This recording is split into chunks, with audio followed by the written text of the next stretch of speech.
I welcome you to the White House today. Thanks for being here. Before I take your questions, I have several announcements here at the top. First of all, as has just recently been reported, there's a bit of big news. In October, for the first time in nearly 2 decades, domestic oil production, which is at a 24-year high, surpassed foreign oil imports, which are at a 17-year low.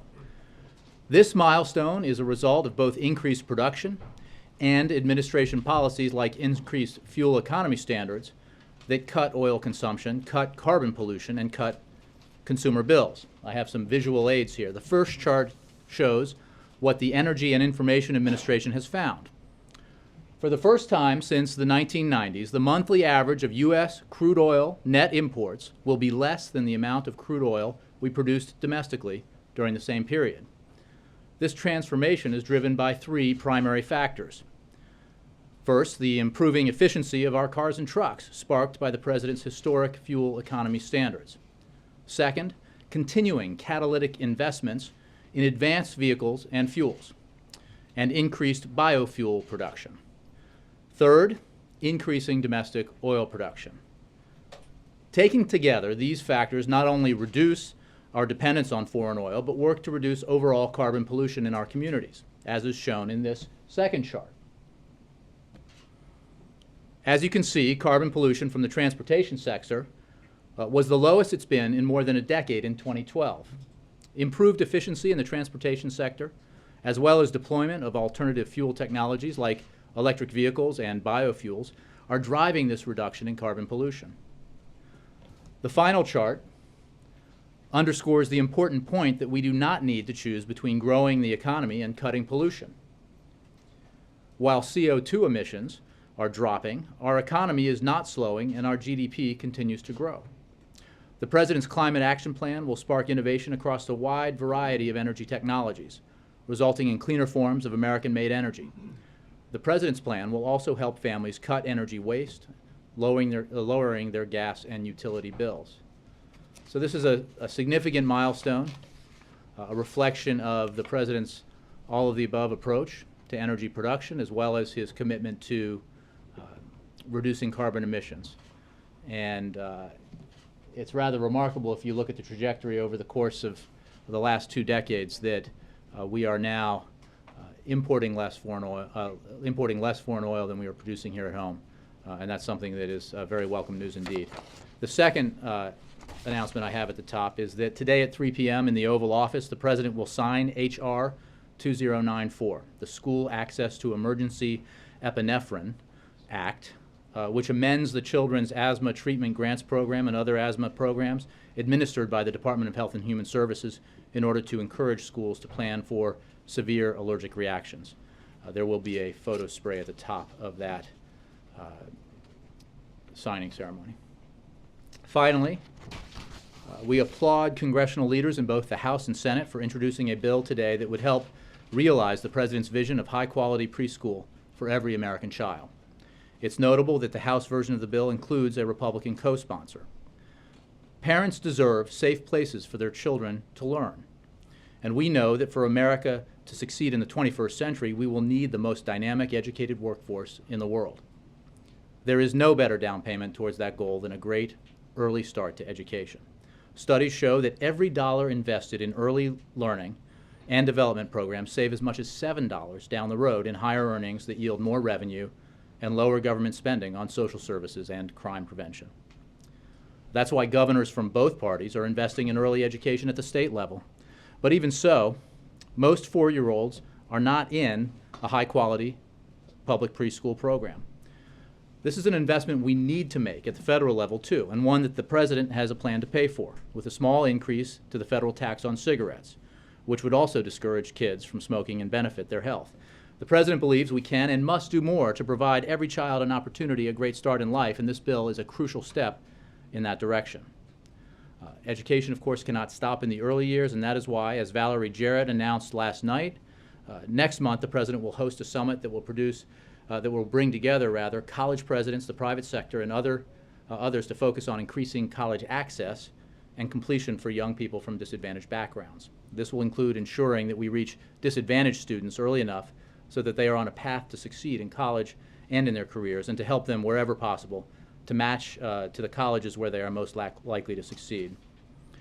Finally, there's a lot of evidence out there about what works, and we want to use this event as an opportunity to see how we can scale up the most successful approaches to helping students reach and succeed in college. And this will complement our efforts to address the issue of college costs for all students by focusing on their mission of a quality education at an affordable price. Early next month. April, early next month.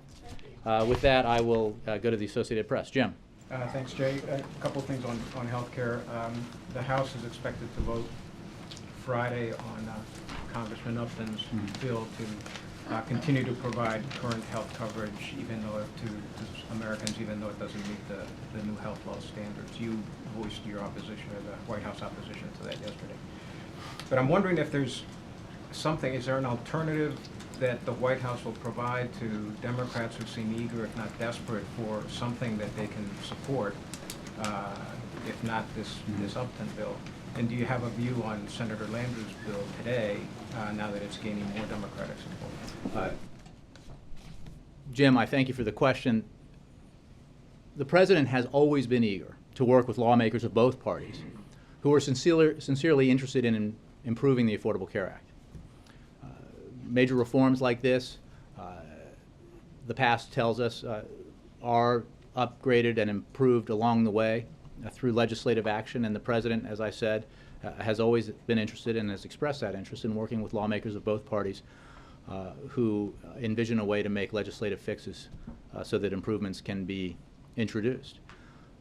The problems I mentioned yesterday with the bill that you cited in the House are that, intentionally or not, the bill would not just address the problem that has been discussed with cancellation notices for those in the individual market, but would essentially allow insurers to sell new plans that were substandard, that did not meet the minimum benefit standard of the Affordable Care Act, and thereby potentially undermine the central promise of the Affordable Care Act, which is that Americans ought to be able to have certainty that when they purchase coverage, they are going to receive minimum benefits and quality and affordable health care. So having said that, and this goes to your second question about the work that Senator Landrieu and others are undertaking, the President does want to and is discussing with lawmakers ways that we can make improvements that go to the problem that he talked about with Chuck last week. In addition to that, the President has instructed his team to come up with options for him to review. And you can expect a decision from him and an announcement from him sooner rather than later on options that we can take to address the problem that we've been discussing here with regards to those individuals who have had their individual insurance plans canceled because of the transition to the Affordable Care Act marketplaces. So we're working on all levels to address these problems, and we welcome sincere efforts. And we certainly agree with Democrats that the problems we've seen with the website, the problems that we've seen that have been caused by the gaps and holes in the legislation that the President mentioned need to be fixed and need to be addressed. Because the purpose of the Affordable Care Act is to create that system where there is quality, affordable health insurance available to every American. And it is important to remember when we're talking about efforts largely undertaken by Republicans that don't try to fix problems or improve the Affordable Care Act, but try to eliminate it altogether or sabotage it, that the alternative they're proposing is the status quo. There has been a great deal of focus, deservedly so, on the problems with the rollout of the marketplaces. But we should not lose sight of the fact that there was a reason that this president, as so many presidents before him, pursued health care reform. The system was broken. It is broken. It needs reform. It needs fixing. It needs to be better so that the American people can count on affordable quality health care as a right and not a privilege. So many Democrats see that as a failed promise, the idea that you could keep your health care, your insurance. And so is there something that they'll be able to rally around by the end of this week when they have to actually vote on something that the White House doesn't support? Well, again, we don't believe that proposed legislation that actually causes more problems than it fixes is the right way to go, but we are interested in other avenues that actually address the problems identified. And as I just said, the President tasked his team, as he mentioned last week, to come up with proposed solutions, and you can expect us to be announcing something sooner rather than later.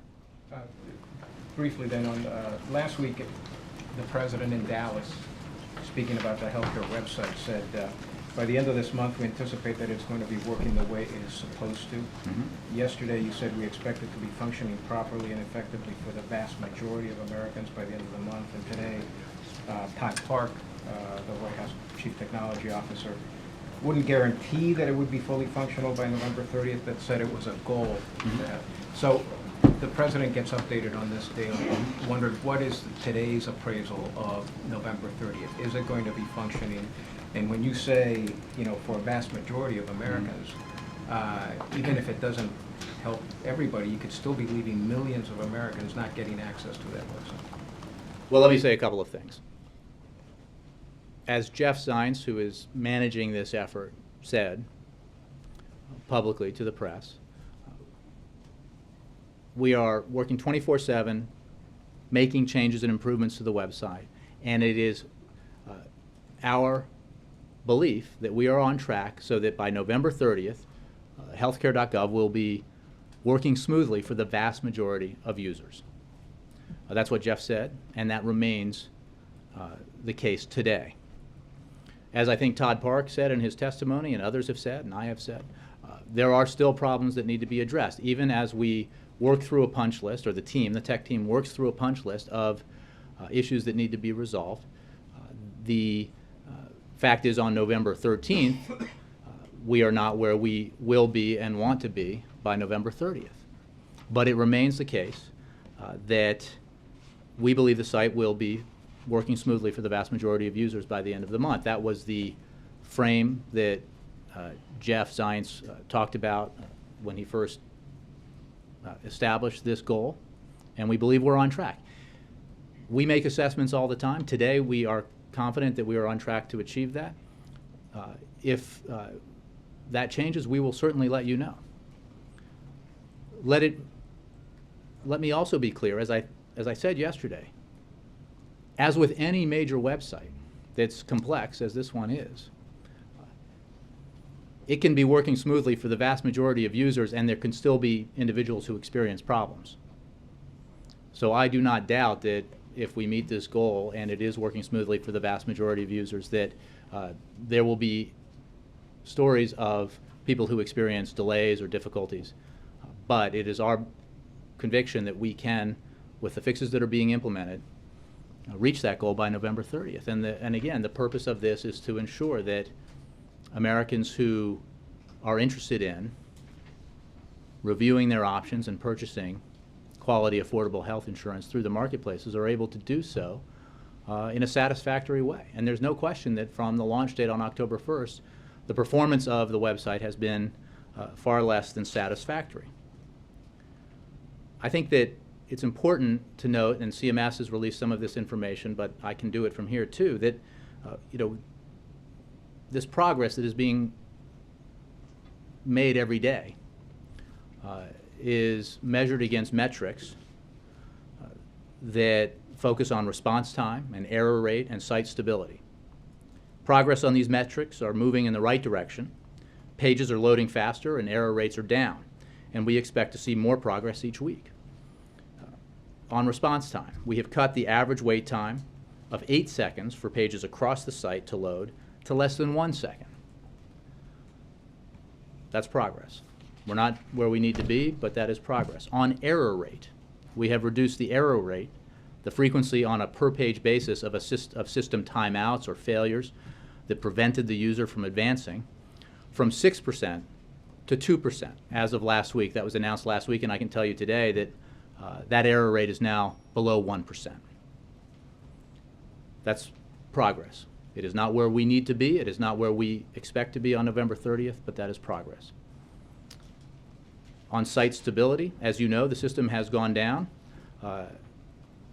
with some consistency since it was launched on October 1st, but stability has greatly improved. I think that has been noted by people who cover it, and we are implementing fixes and changes every day that help improve stability as well as error rate and response time. So this is the kind of stuff that often CMS release, but I'm trying to give you some context here so that it's not just a goal that we'll all evaluate on November 30th as to whether we've made it or not, that there is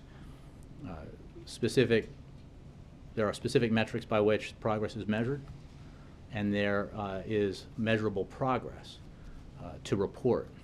And you know, there are software fixes being made, hardware fixes being made, and each day we get closer to where we need to be.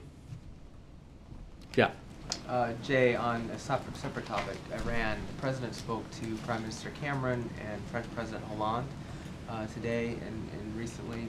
Is the United States preparing a new package or a new deal along with its allies for the next round of talks? And if the next round of talks also proves to be unsuccessful, would that be the time for harsher sanctions or a new round of sanctions against Iran? As you know, Jeff, we have not gotten into a great deal of specificity about the proposals or the substance of the negotiations. We have said, and it remains absolutely the case, that the P5+1 presented a unified proposal which was not accepted by Iran. It is also true that the negotiations in Geneva were serious and that progress was made. And while an agreement was not reached on this first phase that we've talked about, it is evident that the comprehensive set of sanctions that have been implemented, coupled with the efforts to isolate Tehran that we have pursued, have had a dramatic effect on the Iranian government's view of its dilemma here. And they are engaging in serious negotiations about how they can verifiably comply with their international obligations in a way that allows the P5+1 and all of our allies and partners and every country in the region and world to be confident that Iran cannot and will not obtain a nuclear weapon. That is the goal. And as I said yesterday, it is the right goal. The President takes no option off the table, but it is absolutely his responsibility as Commander-in-Chief to pursue the possibility of preventing Iran from achieving or acquiring a nuclear weapon through peaceful negotiation, as opposed to the alternative. The alternative remains on the table, but it is far preferable, if possible, to achieve an agreement that is verifiable, transparent, and the product of concrete steps with Iran, and that is what we are pursuing. Okay, moving back to healthcare, is the White House encouraging Nancy Anguiparo and Jean Lambrew to testify about Obamacare? I have to take the question. I haven't looked into that. Something that the congressmen and women are asking for. They say they've been denied. Also, there was a meeting between Obama administration officials and House Democrats about the healthcare law. If I could just say in general, I think you saw today, again, with Todd Park testifying that there's been an enormous amount of cooperation with oversight, multiple committees looking into this, many senior officials testifying, witnesses being interviewed, documents being provided. And Todd Park did go up and, as you know, testify this morning. And I think, as I noted yesterday, it bears repeating today, that Todd Park is working 24/7 on the efforts to fix the website. And if the focus of congressional committees and their chairman is to get the website fixed. They would have been more successful in pursuing that goal, if it is their goal, if they had allowed Todd Park to continue that work and for him to come up, as we made abundantly clear he would in December, to testify. Okay, my last follow-up was there was a meeting between Obama administration officials and House Democrats about the health care law. Can you tell us who was present from the White House at that meeting and what types of assurances are being made to House Democrats, following up on Jim's question, that this will be solved and that it's not going to hurt them in 2014? Well, I believe David Seamus was at that meeting. I can find out who else was there. So the meeting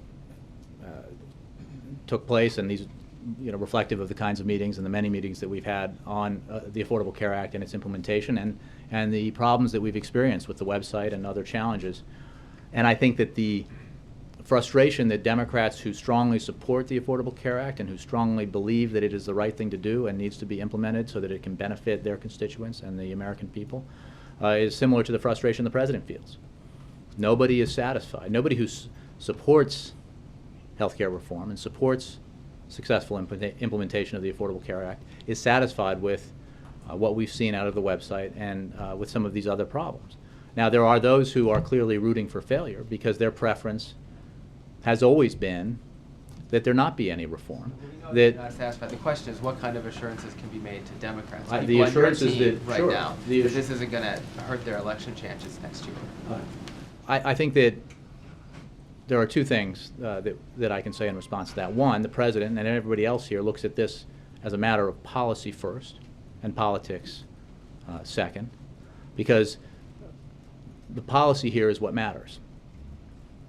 Democrats supported health care reform against mighty resistance from Republicans, and it is absolutely vital that we get it right, that we do everything we can, as we are doing, to make sure that the marketplaces function and that the American people get access to quality, affordable health insurance, as promised by the Affordable Care Act.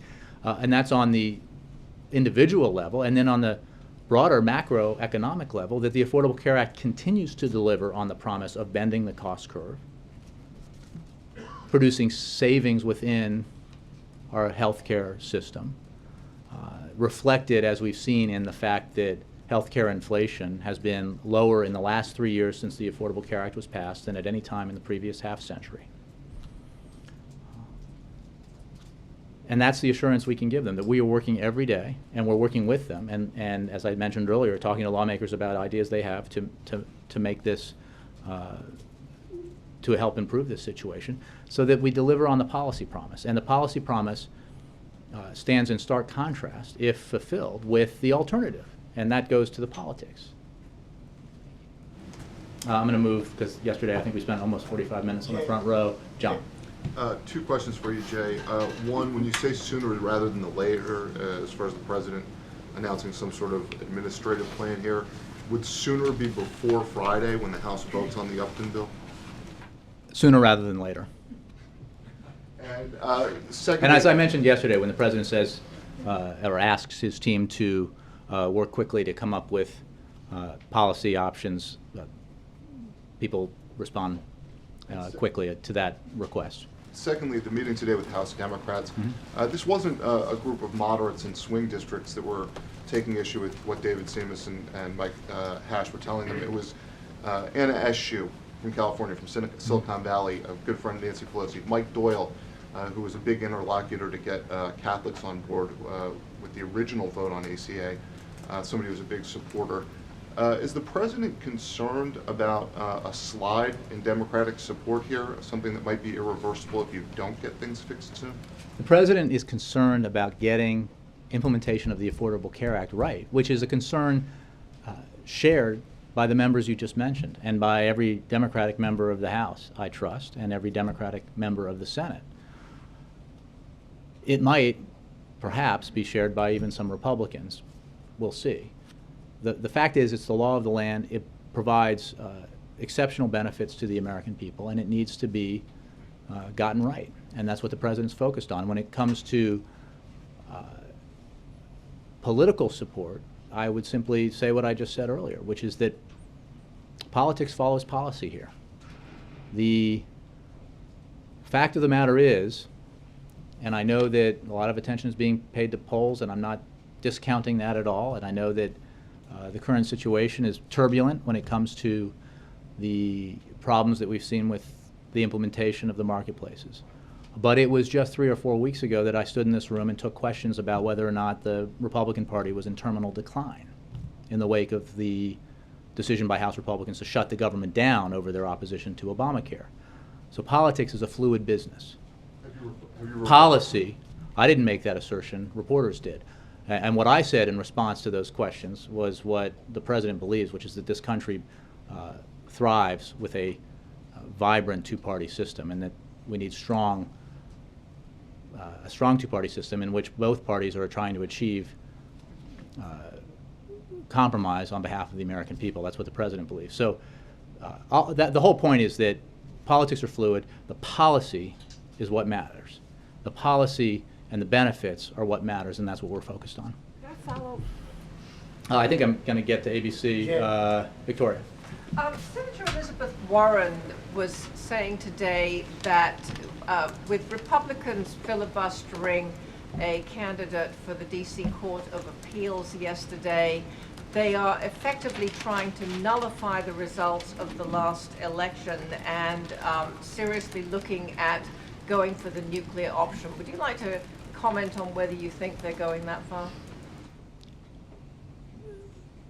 The opposition and obstruction that we've seen in the Senate to highly qualified nominees to this court is highly regrettable. The reasons thrown up for that opposition are insincere at best and laughable in general. This is the same court which had a smaller workload to which Republicans gladly voted for President George W. Bush's nominees. So to cite caseload in an effort obviously to prevent the duly elected President of the United States from appointing his nominees to this court, I don't think anybody takes seriously. I don't think anybody in this room, with the possible exception of a handful, takes seriously. We will defer to Leader Reid on the actions that ought to be taken in response, but it is shocking, really, when you think about the nominees that have been blocked through filibuster, how qualified they are and how rightfully they ought to be able to sit on that court because the President of the United States has nominated them. I noted, I don't know if others saw, there was an amazing piece about the last nominee, Ms. Millett, who was filibustered, from a military reservist who was represented by her in a discrimination suit against his employer, who discriminated against him because of his service as a reservist and his deployment. And she's a military spouse, and she took up that case and she won in the Supreme Court. And that's the kind of representation that ought to be on that court. And we will continue to fight for the President's highly qualified nominees to be confirmed by the Senate as the Constitution prescribes. Peter. Thank you, Judge. Does what else have any reaction to the Speaker Boehner's comments today that the House would not take up a comprehensive immigration bill, that would not go to, would not do a conference committee on that? Well, I think that the Speaker has said, and I'm just reading what he was quoted as having said, that the House would not take up the Senate bill. I think there's a procedural reason for why that couldn't happen anyway, but what the House could do this week is take up its own comprehensive immigration reform bill. There's one that the House Democrats have put on the table that reflects the President's principles, reflects the principles put forward in the bipartisan Senate bill, and that we strongly believe would pass the House with a substantial majority, including votes from both parties, if the Speaker were to bring it to the floor for a vote. I noted that the Speaker said that he has instructed members of his team to devise principles on immigration reform, and I think that's a welcome step. It seems a little bit late in the game to be developing principles on this substantial issue and priority for American businesses, for labor, for faith communities, for law enforcement communities. The President, as you know, put forward principles on immigration reform a number of years ago, and those principles are reflected in the Senate bipartisan bill. But the fact of the matter remains that however they do it, the House ought to move forward with a process that will result in comprehensive immigration reform becoming law. It's good for the country, it's good for the economy, it's good for the middle class, it's good for business, and it'd be good for the Republican Party. And I know that you know that every Republican leader you talk to agrees with that sentiment. And the President is more than willing to assist in delivering that benefit to, if we're talking about politics, to the Republican Party. And every conservative Republican who wants to explain to his or her constituents why it's the right thing to do has, just ample evidence that CEOs and other business leaders can provide to them, and economists can provide to them, about why comprehensive immigration reform is the right thing to do from a conservative and economic perspective. Do you believe this will happen this year? I think it could happen this year. Obviously, the House is the obstacle or the opportunity, and we, as I said, believe that if there were the will in the House to act quickly and decisively on comprehensive immigration reform, it could be achieved, and it would receive a broad bipartisan vote in the affirmative. John. Hey Jay, since you've been helpful giving out some CMS numbers today, can you tell us how many people have enrolled for healthcare through the federal exchanges? I do not have that information, but I believe that CMS will have an announcement later today. And assuming the numbers will be low, as you've told us many times, how much of a reason, I know there are reasons it's first month, 6 months and all of that, people do it late. How much will the numbers be deflated because of the problems with the website? I can only tell you that we fully expect that the numbers will be even lower than anticipated because of the significant challenges caused by the website.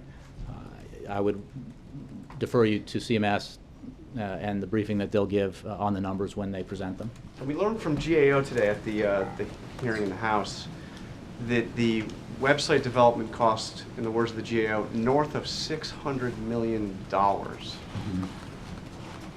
Do you have any comment on that number? It seems like... I didn't see that report. I can refer you to HHS and CMS for how the contracts work for the development of the website.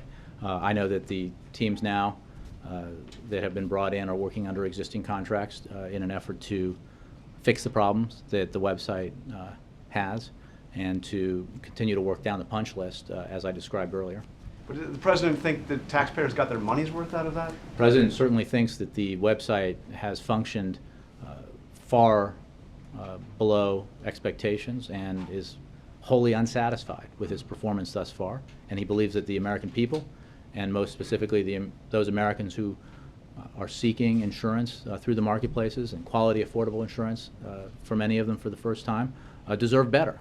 And that's why he has insisted in very stark terms to his team that they get this right. And they're working 24/7 to get it right. And finally, more than $600 spent so far. Is there any sense of how much more is going to be needed to spend to get For this right? those kinds of questions, I refer you to CMS and HHS. Again, I believe early on in this process when we began putting together the tech surge and the team of people who are working on the fixes, that HHS, that we made clear that those individuals who are part of that effort are working under existing contracts. Brianna. Thanks, Jay. Secretary Sebelius, we now know during the briefing is...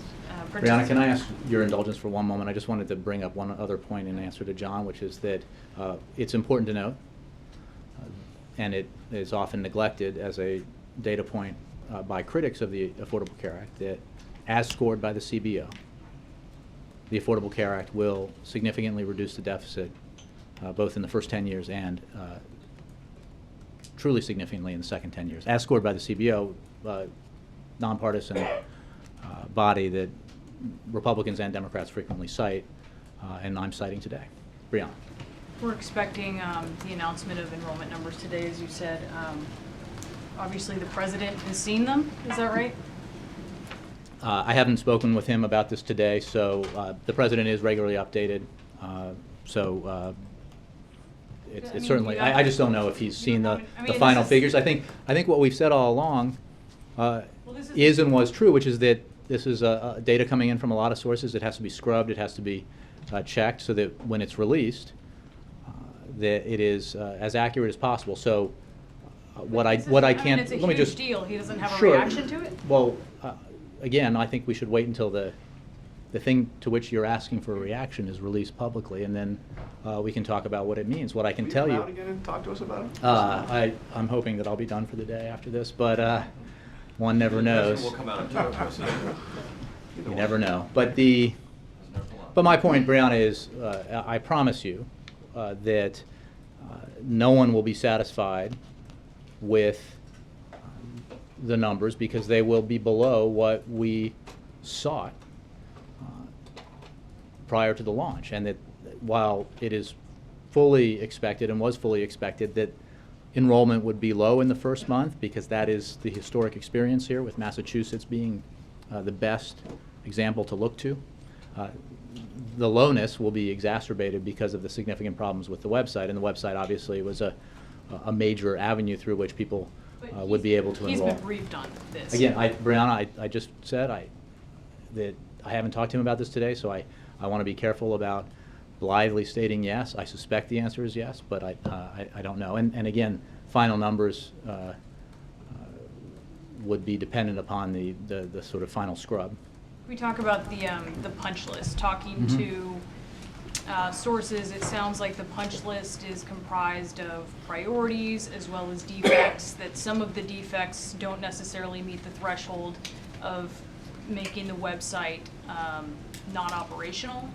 Why not, in the interest of transparency, just put out the punch list? Because right now you have Secretary Sebelius having said that there's hundreds of items. I mean, it sounds like this huge avalanche of problems, but maybe in the interest of transparency, wouldn't it make sense to put out the punch list? Well, I think, again, I was struck by this when a reporter who covers this very closely late in the day was unaware of some of the information that we were giving that reporter yesterday that had been public from CMS last week about the data. So we are making information about the progress being made and the metrics that are being used.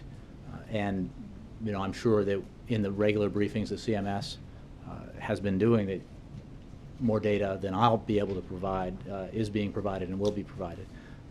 You're absolutely right that there are basically, but on the software side and the hardware side, there are priority problems that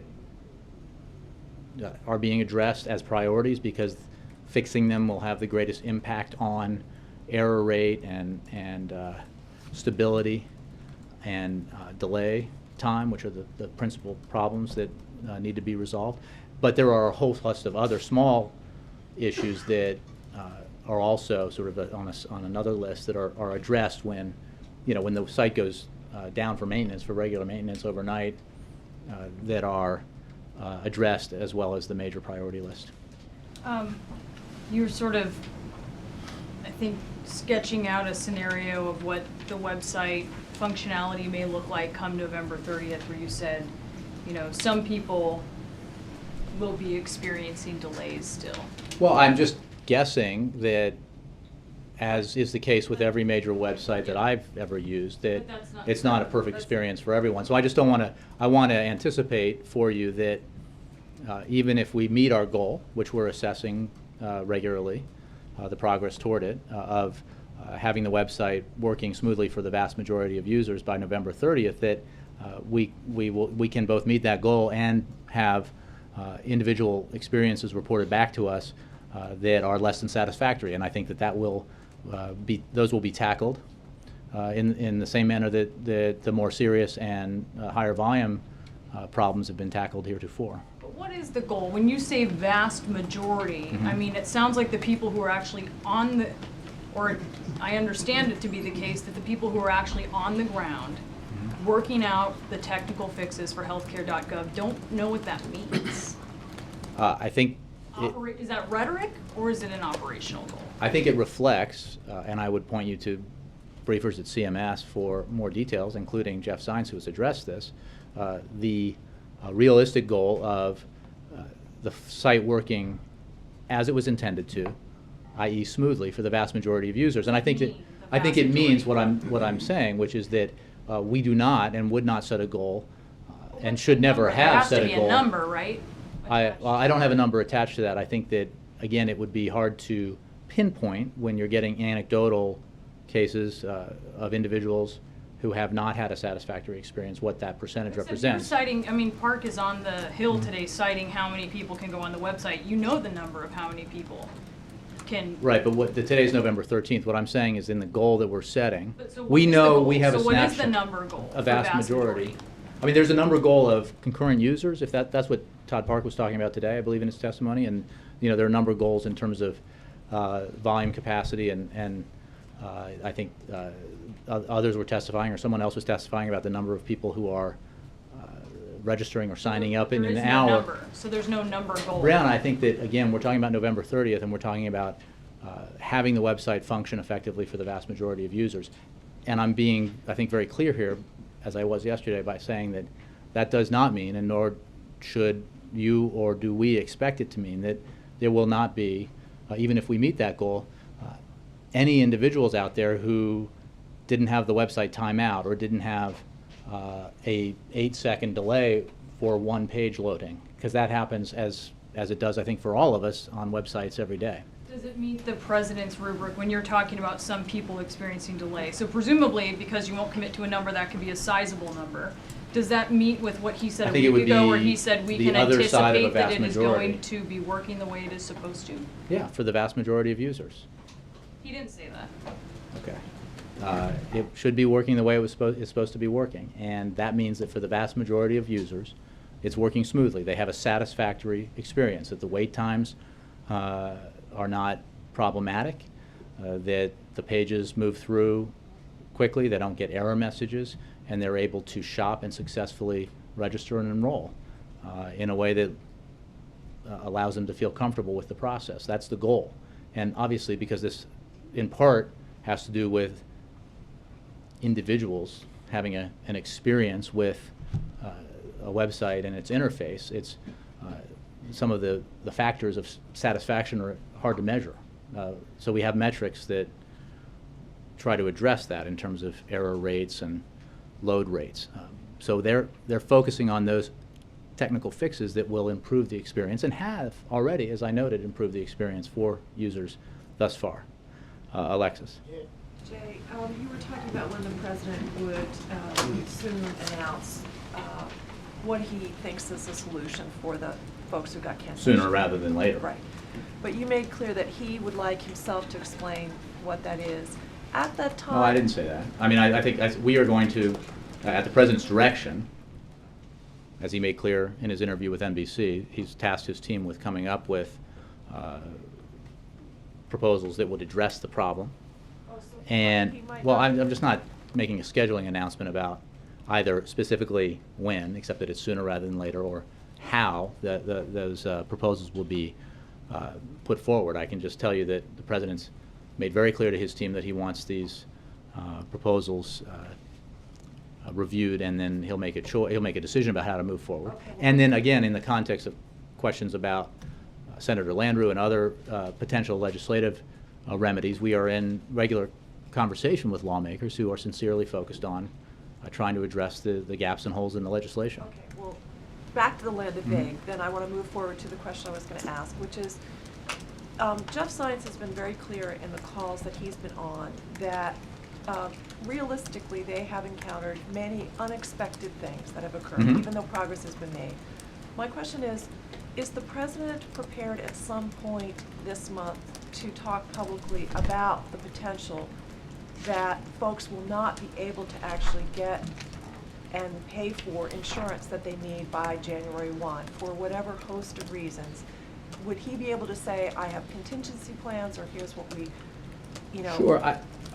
As I said earlier, we continue to believe that with the progress we are making, that we are on track to meet the goal for the website to be functioning smoothly for the vast majority of users. And I can tell you right now that as of today, we are on track. But I'll also say that if that changes and we are no longer on track, we will tell you. So I know that there's been speculation hedged and vaguely sourced that we're not on track. That's not the case. But I'll tell you that if we aren't, if we aren't, I will tell you, or we will tell you that that's the case.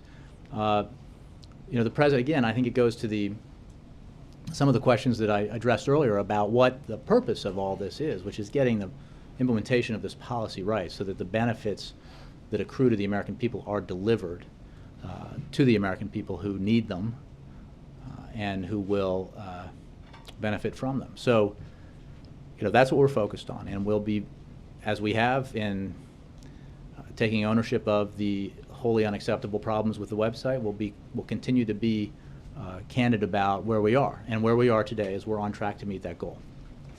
John Christopher. Jay, as we all know, the U.S. is, along with many other nations, is sending assistance to the typhoon-ravaged Philippines. Have the cuts resulting from the sequester affected the ability of the U.S. military to deliver this type of assistance, not only abroad, but here in America as well, when disaster strikes? Well, we are engaged in a comprehensive effort to provide direct assistance to the Philippines as they deal with the aftermath of this horrific historic storm and typhoon. I talked about some of the details, but the first airlift of USAID heavy-duty plastic sheeting and hygiene kits arrived in Manila yesterday. Those supplies were delivered to Tacloban today. That's one of the seriously affected areas. DOD and USAID are coordinating closely and preparing to airlift additional U.S. relief supplies and food aid to Tacloban in coming days.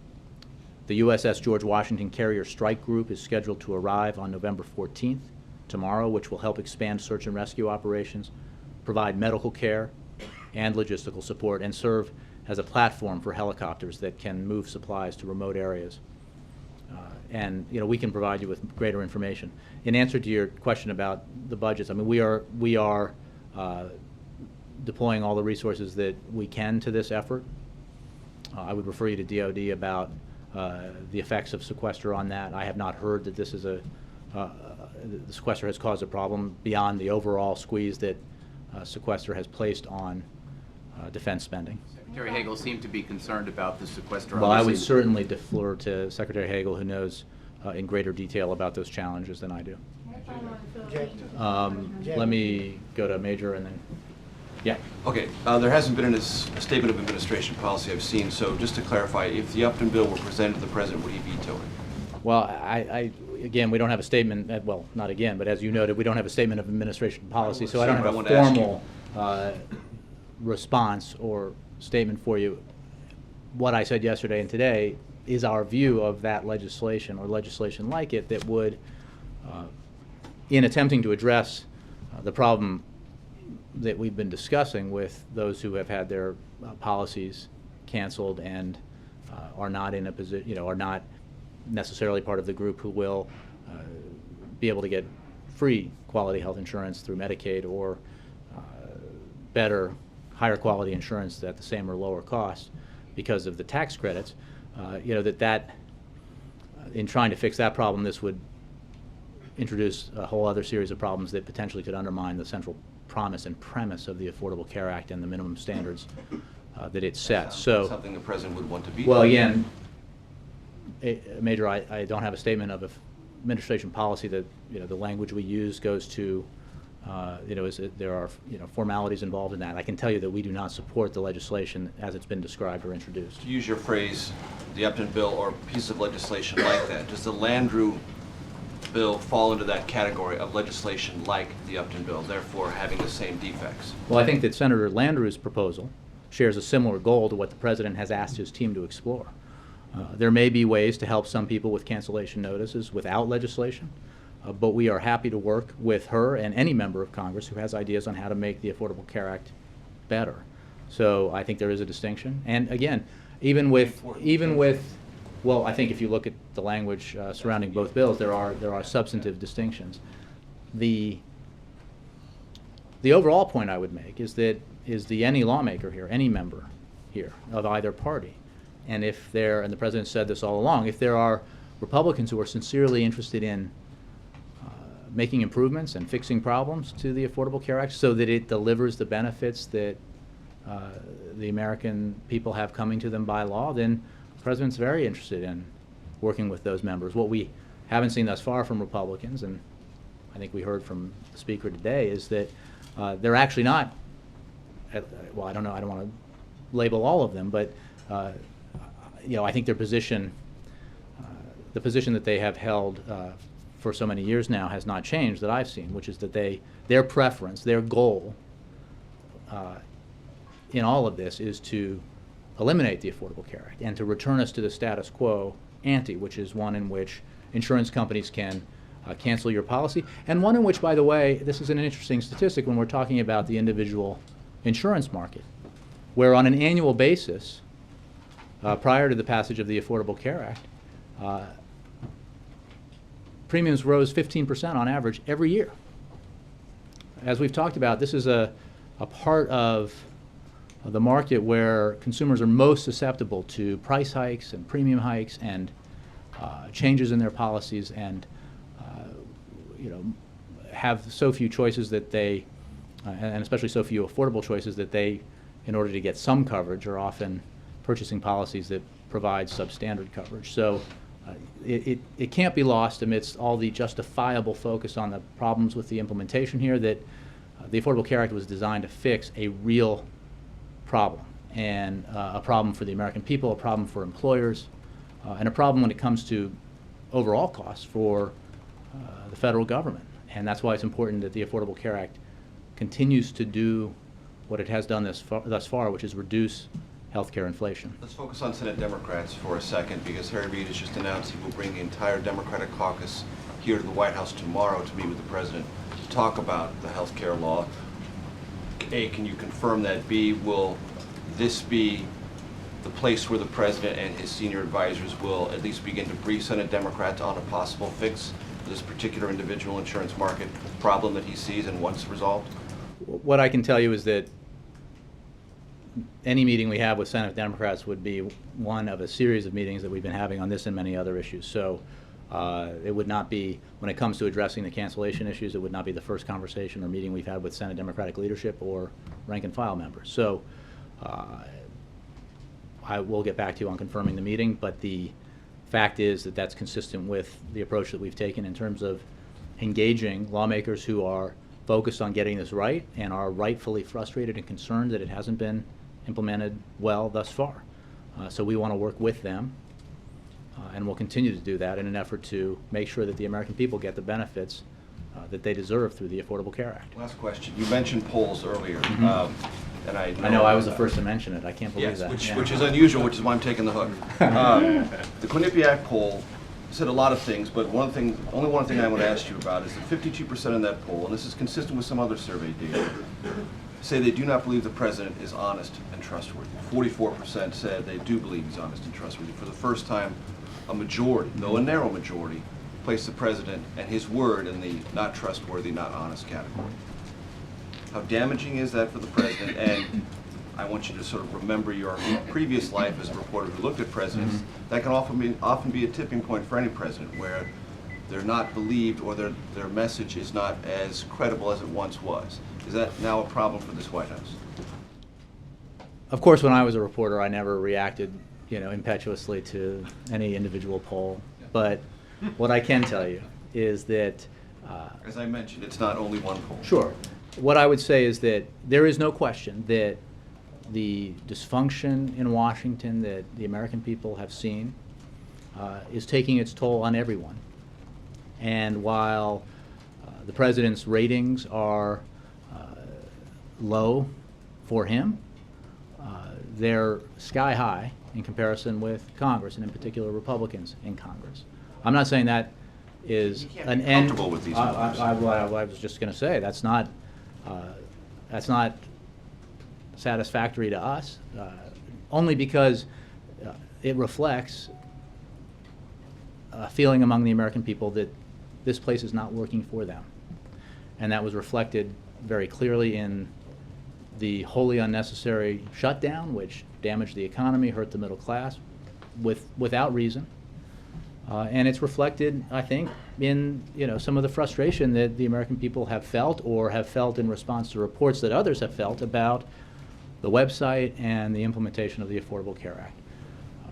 We need to focus here on getting the work done that the American people sent us to do. And that means working together to fix problems when they arise, not to try to score political points. And it means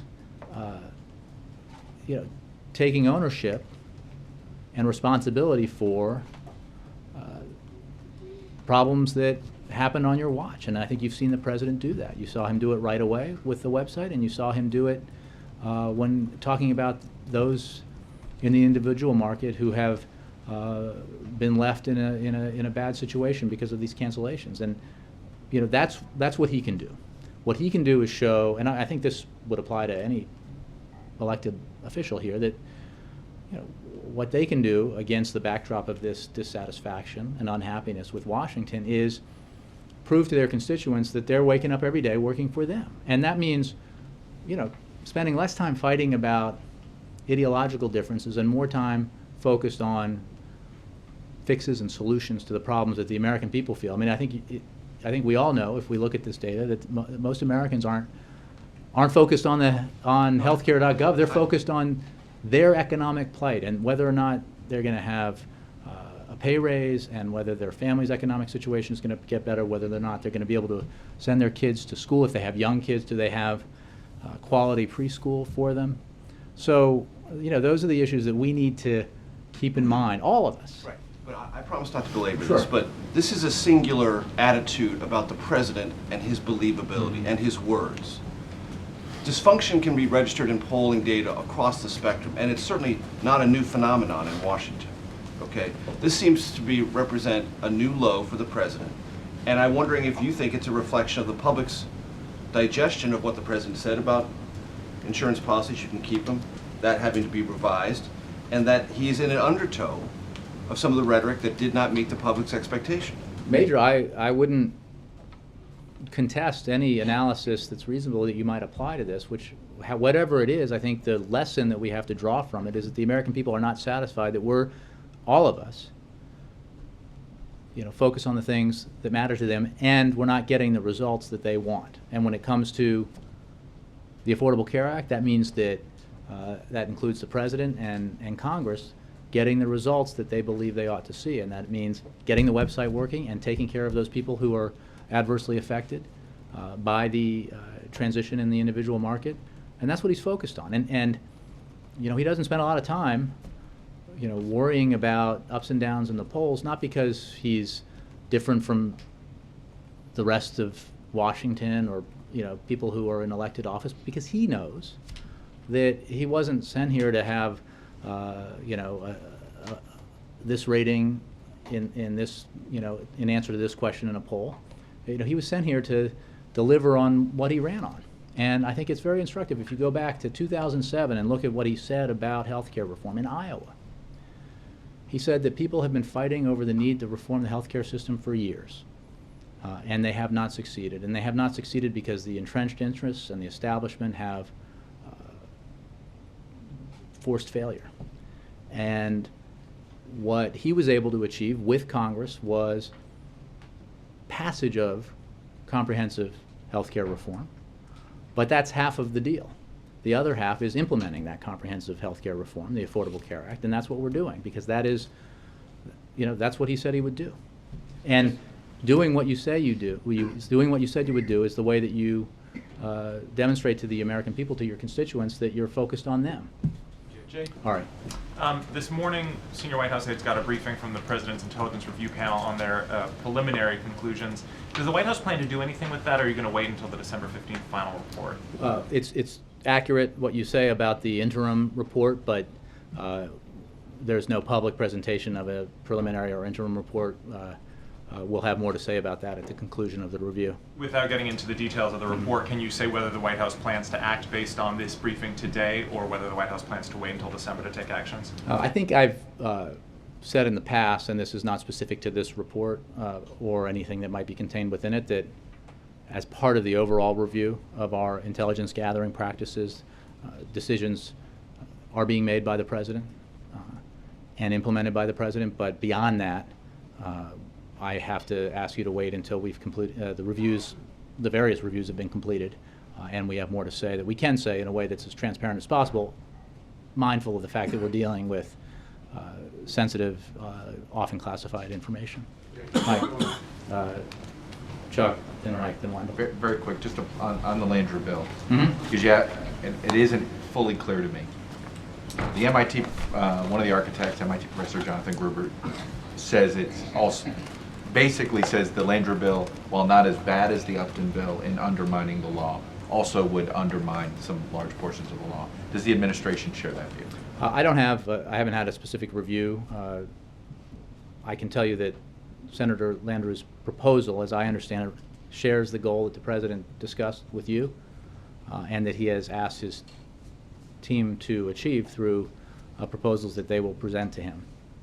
So I don't have anything more specific on the Landrieu proposal, except to say that we do believe that she and other lawmakers are sincere in their efforts to try to fix identifiable problems and gaps and holes in the legislation. In this case, specifically the problem that we've been discussing with regard to those who've received notices in the individual market. And we're going to work with her and we're going to work with others. We're open to, as I said, both legislative and administrative solutions. Well, you guys ruled out legislative solutions last week. This feels like no longer. I don't think we ruled out. Not fully ruled out, but on this, it seemed, it's fair to say now, this is going to be a legislative solution. The Landry bill is probably the vehicle here at this point. Well, I think I tried to convey with my sooner rather than later language that the President's team has or will be presenting him with options to address this problem, and that we will be having something to say about that in the near future.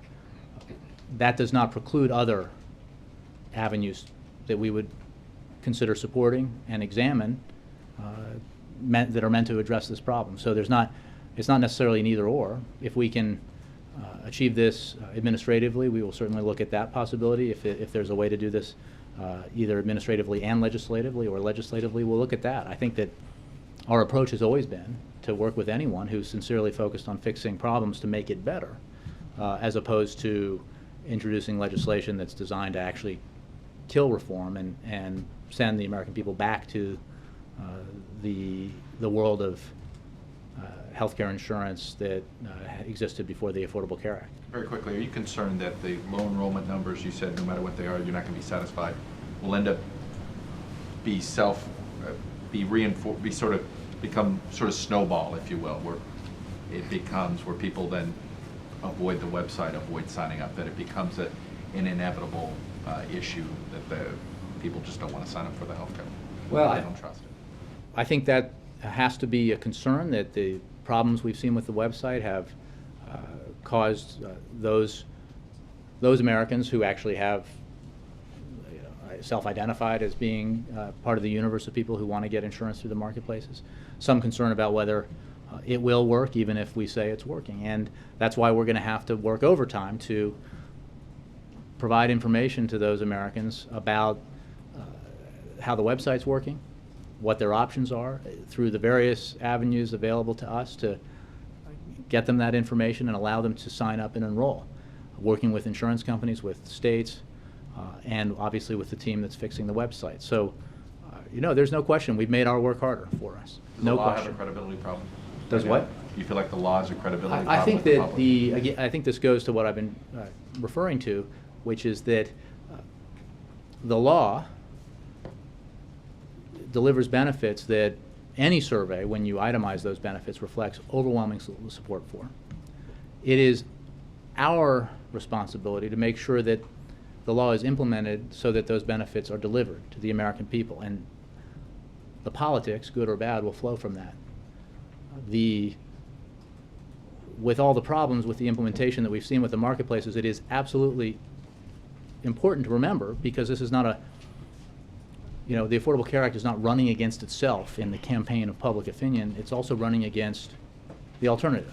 And as you know, opponents of the Affordable Care Act have offered this as an alternative. They've said this: you're on your own, you're out of luck, we don't want to reform the healthcare system. I mean, you're seeing lawmakers who have shown no interest in reforming the system in a way that provides accessible, affordable health insurance to those who haven't had it in the past, profess great concern about people getting thrown off their insurance policies, and these are lawmakers who have never in the history of their time in the Congress submitted legislation that would deal with that problem. So there's some crocodile tears out there, and there are people rooting for failure, and that's always been the case. Our responsibility is to focus on those people who need these benefits, and if we keep our focus on that and on those people, we'll end up okay. Mike. To just quickly follow up on Major's question I'm just about... going to keep taking questions until I have one person left, and then Boyle, I will call on you. To follow up on Major's questions about honesty and credibility and what the American people think, I've had a steady stream of emails for the last several days from just regular readers analyzing the president's interview with Chuck. Do you all consider what he did with Chuck to be an apology? And if so, I think he said, "I'm sorry," and I regret. Yeah. And if so, what was he apologizing for, in your mind? He was apologizing for the fact that the law in its implementation left people in a place who are in the portion of people in the individual market who believed that they could keep their insurance if they wanted it, but are now faced with a situation where, because that they didn't have insurance 3 years ago, this specific policy, so it couldn't be grandfathered in, they may not, the universe of people he's particularly concerned about are those who do not, in the current environment, necessarily get Medicaid or quality affordable insurance that's better for the same or lower price. So in your mind, he was not apologizing for misleading people? What the president said, the statement that has been oft repeated, reflects what he absolutely believed and wanted the Affordable Care Act to deliver, and it is our responsibility to make sure that, to the extent that it doesn't, we can make those fixes so that people who are adversely affected. But even if he believed it, it could be the case that he misled them, even though he thought it was true, but it ended up misleading them. I'm not sure how to think about the logic of what you're saying. The president, what is absolutely the case is that 85 or 80% of the American people get their insurance, like most of us here, through our employers. The standing up of the marketplaces has no impact on that, except that we all get benefits because of the Affordable Care Act that we did not have before. So another 15% get, or rather 15%, so the 80% is employers plus Medicare and Medicaid, 15% are uninsured, and 5% are in the individual market. So that's the universe we're talking about. It is absolutely true that for those people in that 80%, they are in their employer plans, they're in Medicare, they're in Medicaid, they're through the VA, they keep what they have if they like it. And it is certainly true that people who have individual plans that, as stipulated by the law, were grandfathered in, even though they don't meet the minimum standards, get to keep it if they like it. It's true, too, that depending on the state and the insurance company, that even plans that were purchased last year or the year before that are substandard and don't meet the standards could be renewed through early renewal for a year if so desired. But there is still a universe of people who the president's concerned about, and he made that, I think, abundantly clear in his interview. Again, this is about, it's not about like winning or losing the week or the day. It's about delivering on, no, I'm just saying it's about delivering on the promise of the law. And the president wants his team to focus on that, and he's confident that as we tackle these problems and we get it right and we work with lawmakers who want to get it right, that we will end up where we need to be when it comes to Americans getting the affordable quality health insurance that they deserve. Let me ask you about delivering on the promise the president made. You seem confident the website's difficulties are going to be corrected by the end of the month, largely. Will the president also be able to deliver on his promise that if you like your health insurance, you can keep it? Well, Wendell, as we've been discussing, the president addressed this in an interview last week. He's tasked his team to come up with solutions to deal with, to help those individuals that we talked about. And you can expect more information from us on that sooner rather than later. We are also consulting with and working with lawmakers about their ideas for how to address that problem legislatively. So I'm not I think asking how now. I'm asking for a commitment. Will the I think the president be president able made to a commitment to get solutions to this problem that he talked about in the interview with NBC. And when we have those solutions, you can judge, and I expect fair and balanced treatment in that judgment. You can judge whether they're effective. On fair and balanced, if I can, Majority Leader Cantor says the president told him privately at Blair House in 2010 there were people who would lose their insurance policies under Obamacare. Did that not happen? And if it did happen, how could he make the promise that he made? Again, well, not again. I will stipulate what you might expect, that I was not present for a conversation, what sounds like a private conversation between Eric Cantor and the president. What I can tell you is that, like the rest of the House Republican leadership, Congressman Cantor has worked overtime to ensure, through every power he has available to him, that the health care market and the health insurance system in this country is not reformed. Worked overtime to put bills on the floor in the House that Republicans can vote for, futilely, to repeal or sabotage or eliminate the Affordable Care Act and replace it with exactly nothing. And his answer has always been, legislatively, tough luck. If you're somebody whose rates go up every year, if you're a woman who pays double because there's no regulation preventing insurance companies from paying double for the same policy that a man gets, tough luck, because there hasn't been any indication of a willingness by Congressman Cantor or others in the House Republican leadership to address this problem. There used to be a willingness among Republicans to try to tackle this problem. Their past presidents, Republican presidents, have engaged in an effort to reform the health care system. The bill the president worked with Congress to produce is based on a model out of Massachusetts that was signed into law and is known as Romney Care, Republican governor. There was a bill during the early 1990s when President Clinton was in office trying to reform the health care system that was sponsored by Republican senators, moderates, that is an antecedent to the Affordable Care Act.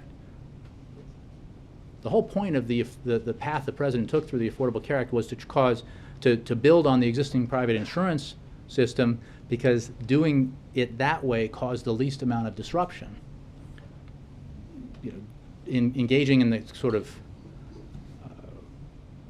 kinds of proposals that some Republicans have put forward to end Medicare as we know it, or turn that system into a voucher program, or have been much more radical, much more than anything the president proposed or signed into law. And bills on the left that focus on single payer obviously would be, if that had been achieved, would have been much more disruptive. The point of the Affordable Care Act was to build on the existing system, to build on the private insurance market, expand it, make it more competitive, add more customers to it, and through that competition, create some downward pressure on healthcare costs. And I think that, again, against everything that Eric Cantor and others said would be true, we've seen the slowest rate of healthcare inflation over the last 3 years that we've seen in 50 years. Yes, Connie. Thank you. Yesterday, BBC reported some of the American planes that flew into the Philippines originally were empty. They were just there to pick up American citizens. Isn't that a bit arrogant? Why would we have that tolerance? Connie, I'm not aware of that report, and I would refer you to the Department of Defense, and I can tell you, as I just cited, that we are providing an extraordinary amount of aid. The President is very focused on what we can do and the help we can provide, as he conveyed to President Aquino yesterday, to the Filipino people who are suffering mightily in the wake of this terrible, terrible typhoon. Also on faith leaders, what did the President want from the faith groups on immigration? I think what the President heard in that meeting was a commitment to comprehensive immigration reform from faith leaders that reflects his commitment, and was an important reminder to all of us that there's an amazing consensus out there behind the need for comprehensive immigration reform. You don't often see a big idea like this that has the support of business and labor, law enforcement and faith leaders, evangelicals, Catholic Church, Republicans and Democrats, I think that by all the standards that we measure these things in Washington, that represents a remarkable level of consensus, and we ought to seize that, get it done for the economy. You want to grow the economy, create more jobs, make the middle class more secure, enhance our border security, ensure that the best and the brightest from abroad who come to our universities, the best universities in the world to study, stay here and create new businesses here and hire people here. Pass comprehensive immigration reform. Let's do it. Do it for your constituents. Do it because it's the right thing to do. Thanks, Jay. Roger, last question. Back to Iran. Kerry and Biden are both on the Hill today, urging lawmakers to hold off on any further sanctions. What are the arguments they're making, and what would be the consequence if lawmakers do not hold off? You're correct that Vice President Biden, Secretary Kerry, Undersecretary of State for Political Affairs Wendy Sherman, and Treasury Undersecretary for Terrorism and Financial Intelligence David Cohen are briefing the Senate Democratic leadership today to provide them with an update on the P5+1 negotiations as well as our consultations with allies. Secretary Kerry, Undersecretary Sherman, and Undersecretary Cohen are also briefing the Senate Banking Committee today. On the question of the pause that we believe is necessary in sanctions activity, I would simply say that this is not a question or debate about being for or against sanctions. This president has led an effort that has resulted in the most punishing set of comprehensive sanctions ever put together in history. And those sanctions and the isolation that, again, the United States has led in creating have forced Iran to the negotiating table. The price for their intransigence has been very high for the Iranian economy. And thus, the new leadership in Iran, as well as the supreme leader, have indicated a willingness to engage in serious negotiations around the essential obligation that Iran has to meet its international obligations for the first time in a very long time. And it is the responsibility of this president, on behalf of the American people, to see whether or not this can be resolved diplomatically, because the alternative, if our stated goal is what it is, which is to prevent Iran from acquiring a nuclear weapon, is military action. The president won't take that off the table. He's very serious about the fact that it remains on the table. He's very serious about the fact that the window of opportunity to pursue a diplomatic solution is open, but will not stay open forever. But it should be clear to members of Congress who do not believe we ought to pursue the potential for a peaceful resolution here that there's a binary choice. If not, at least testing the hypothesis that Iran is serious about resolving this diplomatically, then what option do we have left? And those who take that position ought to be clear that they, in essence, are suggesting that war is the only alternative.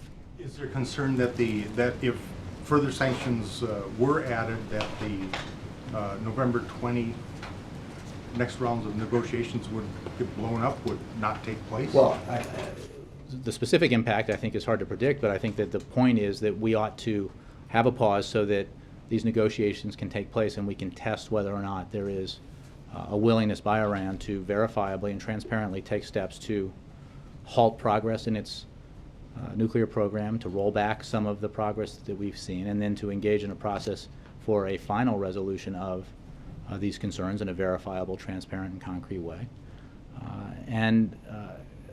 Our view that we are clearly and strongly asserting to Congress is that we have had great partners in Congress on this effort, and that Congress ought to hold in abeyance the possibility of passing new sanctions for the time when they might be necessary, because to help affect a result. And our view, Secretary Kerry's view, the President's view, is that that time is not now. Thank you all very much. Oh, sure.